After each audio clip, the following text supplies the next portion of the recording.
கர்த்தருக்குள் பிரியமானவர்களே, பிப்ரவரி 20 இன்றைய பனித்துளிகளின் தலைப்பானது உயிரினும் மேலான அன்பு. வசனம் 1 யோவான் 4வது அதிகாரம் 12வது வசனம். தேவனை ஒருவரும் ஒருபோதும் கண்டதில்லை. நாம் ஒருவரிடத்தில் ஒருவர் அன்பு கூர்ந்தால் தேவன் நமக்குள் நிலைத்திருக்கிறார், அவருடைய அன்பும் நமக்குள் பூரணப்படும். கோடை விடுமுறைக்காக டேனியின் குடும்பத்தினர் தங்களுடைய வாகனத்தில் மிகவும் சந்தோஷமாக பயணப்பட்டு கொண்டிருந்தார்கள். டேனிக்கு ஒரு இளைய சகோதரன் இருந்தான். அப்பா மற்றும் அம்மா ஆகிய இருவருக்கும் இளையவன் மீது பாசம் அதிகம். அவர்கள் சென்ற வாகனத்தில் ஏற்பட்ட கோளாறு காரணமாக அக்குடும்பத்தினர் மிக மோசமான விபத்தில் சிக்கினார்கள். இந்த விபத்தில் சிக்கிய 4 குடும்ப உறுப்பினர்களில் மைக் என்கிற இளைய சகோதரன் மிகவும் மோசமான காயங்களுடன் மீட்கப்பட்டான்.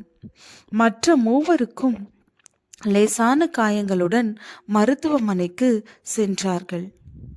சிகிச்சைக்காக செலுத்தப்பட்ட மயக்க மருந்தின் விளைவாக அம்மா மயக்க நிலையில் இருந்தார். அப்பாவும் டேனியும் மைக் சிகிச்சை பெற்று அவசர சிகிச்சை பிரிவிற்கு அருகில் காத்திருந்தனர். விபத்தினால் இளைய மகனுக்கு நிறைய இரத்தம் வெளியேறியிருந்தது. எனவே அவனுக்கு அதிக அளவு இரத்தம் தேவைப்பட்டது. அப்பா தன்னுடைய இளைய மகனுக்காக தேவைப்பட்ட இரத்தத்தை கொடுக்க தயாராக இருந்தார். ஆனாலும் அவரால் கொடுக்க முடியாது என மருத்துவர்கள் கூறிவிட்டனர். அவரின் மூத்த மகள் டேனியும் இரத்தம் மட்டுமே மைக்கிற்கு ஏற்றது என பரிசோதனை முடிவில் தெரிய வந்தது. அப்போது டேனிக்கு 8 வயது மட்டுமே. எனவே இந்த இரத்தம் கொடுக்கக்கூடிய நிகழ்வை அவனுக்கு தன்னுடைய தந்தை விளக்க வேண்டியதாயிருந்தது. அப்பா டேனியிடம் தனியாக உட்கார்ந்து பேசினார். என்ன செய்ய போகிறார்கள் என்பதை விளக்கி கூறினார். அவனுடைய இரத்தம் அவன் சகோதரனுக்கு எவ்வளவு அவசியமானது என்பதை அவர் விளக்கி கூறினார். அந்த உரையாடலின் முடிவில் டேனி நிச்சயமாக தன்னுடைய இரத்தத்தை தன்னுடைய சகோதரனுக்கு கொடுக்கிறேன், அப்படி கொடுப்பதனால் அவன் சுகமாவான் என்று கூறினான். இரத்தம் கொடுக்கக்கூடிய நிகழ்வு துவங்கியது.